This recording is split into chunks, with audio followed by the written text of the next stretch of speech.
इस वीडियो में हम सेंटिमेंटल कॉमेडी के बारे में डिस्कस करेंगे।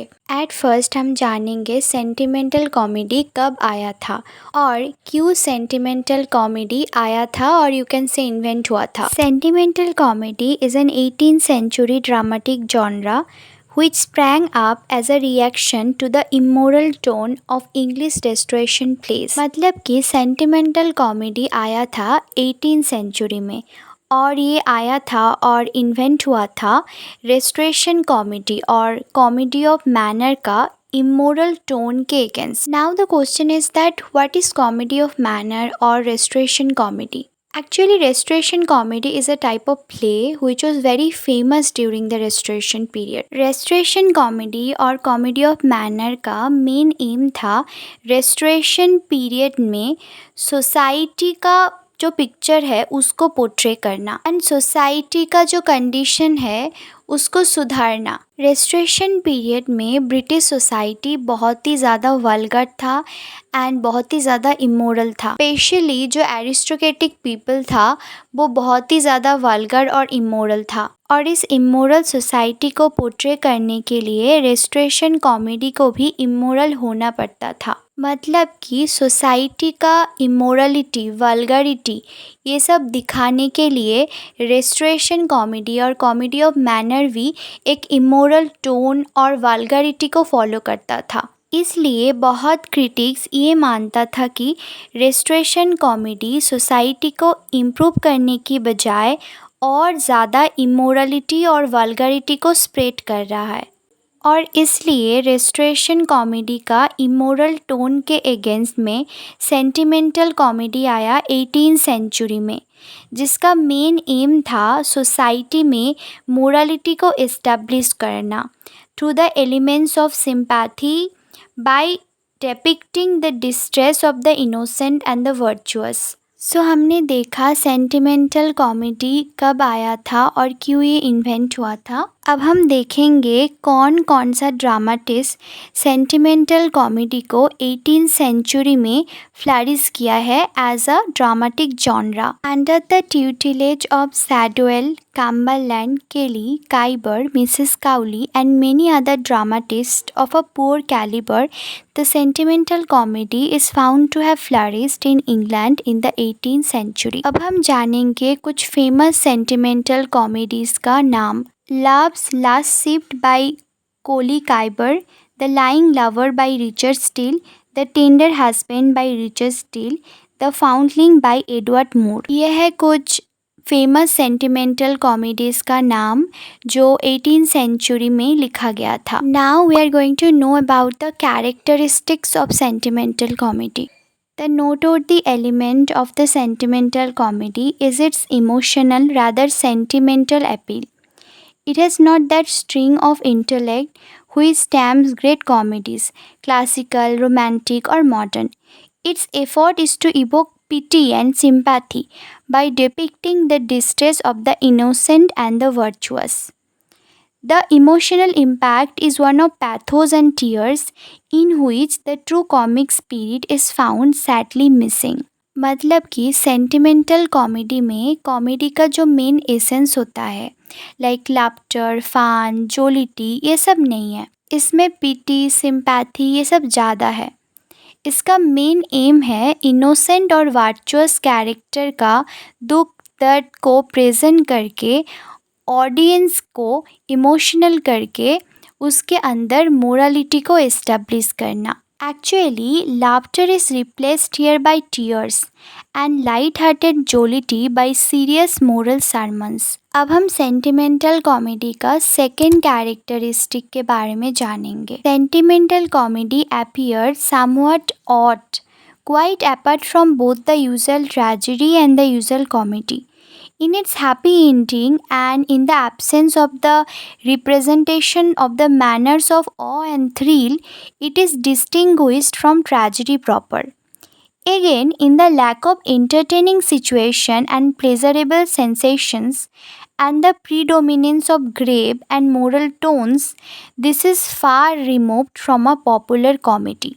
मतलब कि सेंटिमेंटल कॉमेडी को हम प्रॉपर कॉमेडी नहीं बोल सकते हैं। फर्स्ट पॉइंट में ही हमने जाना कि सेंटिमेंटल कॉमेडी को हम क्यों नहीं प्रॉपर कॉमेडी बोल सकते हैं। सेंटिमेंटल कॉमेडी को हम प्रॉपर कॉमेडी नहीं बोलेंगे क्योंकि कॉमेडी का जो मेन एसेंस है लाइक लाफ्टर, जोलिटी, फन, ये सब सेंटिमेंटल कॉमेडी में नहीं है। बट सेंटिमेंटल कॉमेडी को हम प्रॉपर ट्रेजेडी भी नहीं बोल सकते हैं। हाँ, इसमें पिटी है, सिंपैथी है, बट इसका मतलब ये नहीं कि ये एक ट्रेजेडी है, क्योंकि ट्रेजेडी का जो थ्रिल होता है, एक्साइटमेंट होता है, वो सेंटिमेंटल कॉमेडी में नहीं है। इसीलिए सेंटिमेंटल कॉमेडी का जो नेचर है वो थोड़ा सा ऑड है, क्योंकि ये प्रॉपर कॉमेडी भी नहीं है और इसको हम ट्रेजेडी भी नहीं बोल सकते हैं। Some charm of tragicomedy is rather perceived here. मतलब कि सेंटिमेंटल कॉमेडी में ट्रेजेडी और comedy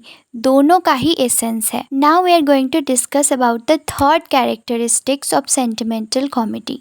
Sentimental comedy is concerned primarily and unlike other types of comedies with some sort of problems relating to family life, marriage, love, individual conduct and outlook and so on.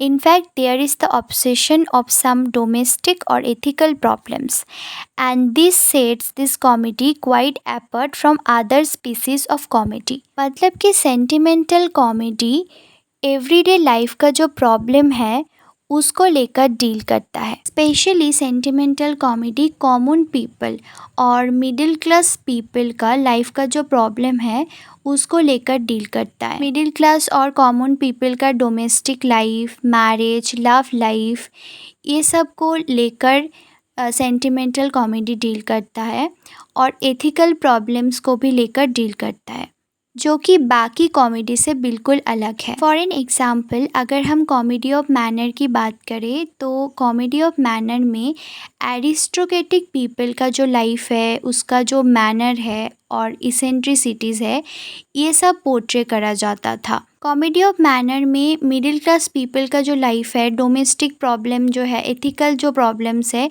ये सब को लेकर deal नहीं करा जाता था। और अगर हम रोमांटिक कॉमेडी के बारे में बात करें तो रोमांटिक कॉमेडी भी डोमेस्टिक प्रॉब्लम्स, फैमिली लाइफ का जो प्रॉब्लम, कॉमन पीपल का जो लाइफ, ये सब पोर्ट्रे नहीं करता था। But only sentimental comedy deals with the domestic और एथिकल प्रॉब्लम्स और with the problem of common people और मिडिल क्लास पीपल। अब हम सेंटिमेंटल कॉमेडी का फोर्थ जो कैरेक्टरिस्टिक है उसके बारे में डिस्कस करेंगे। The characters in sentimental comedy are either strictly good और bad. Heroes have no faults or bad habits. Villains are thoroughly evil or morally degraded. मतलब कि सेंटिमेंटल कॉमेडी में अगर कोई कैरेक्टर अच्छा है तो वो थॉरोली अच्छा है, और अगर कोई कैरेक्टर बुरा है तो वो थॉरोली बुरा है। सेंटिमेंटल कॉमेडी में हीरोज़ को बहुत ही ज़्यादा वर्चुअस दिखाया जाता है, उसका कोई फॉल्ट नहीं है, ऐसा दिखाया जाता है सेंटिमेंटल कॉमेडी में।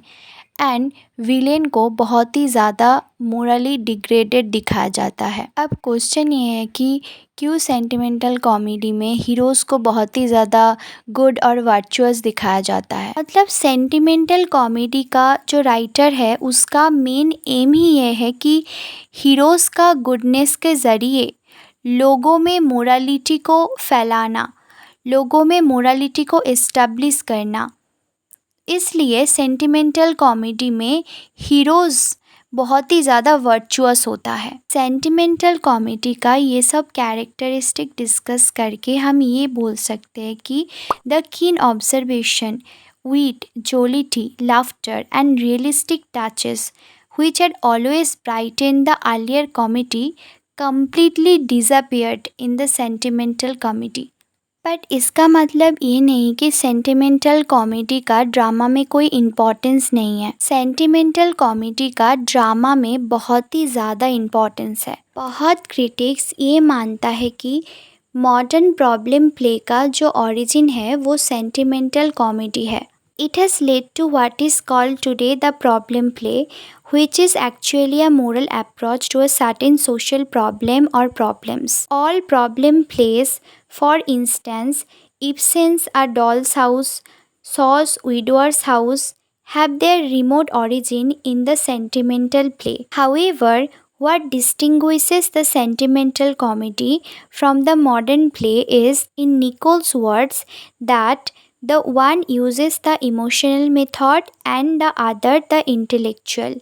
मतलब कि मॉडर्न प्रॉब्लम प्ले का ओरिजिन सेंटिमेंटल कॉमेडी है, बट दोनों में डिफरेंस ये है कि सेंटिमेंटल कॉमेडी इमोशनल मेथड का यूज़ करता है सोसाइटी में मोरालिटी लाने के लिए और सोसाइटी को इम्प्रूव करने के लिए, and modern problem play intellectual method का यूज़ करता है सोसाइटी में मोरालिटी को इस्टेब्लिश करने के लिए और सोसाइटी को सुधारने के लिए. I hope you all understand this topic. If you have any problem to understand, then let me know in the comment section.